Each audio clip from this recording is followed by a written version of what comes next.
que ali aconteceu o 20 de abril do ano 49, foron 2 vivendas, nós intervimos na vivenda de Dona Teresa, onde foron asesinados 3 guerrilleiros, únicamente un conseguiu escapar, Fermín Lada Segura, nunha fuxida de película, mal ferido, digamos, na queixada, pois foi disparando o seu fusil ametrallador ata que conseguiu marchar cara a Cereixo, onde foi acubillado por un cura, Don Plácido. Bueno, pois nesas excavacións pudemos reconstruir mesmo o regueiro de casquillos que foi deixando Fermín Lada Segura, non? É impresionante como nos apareceron, por exemplo, os casquillos no sitio onde tiñan que aparecer. Empregamos, bueno, a verdade é que desde drones, prospección magnética, xeofísica, fixemos sondas arqueolóxicas, e o que é impresionante é que a versión oral da xente, pois nos finalmente pois nos demostrou que tiñan razón.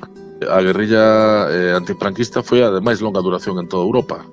Pervivir 15 anos no monte, iso só pode acontecer, como ben disco, apoio da popular. Calquer teórico, desde Ho Chi Minh a Fidel Castro ou Che Guevara, nos seus escritos teóricos falan precisamente disto: sen o apoio popular mal vas, non?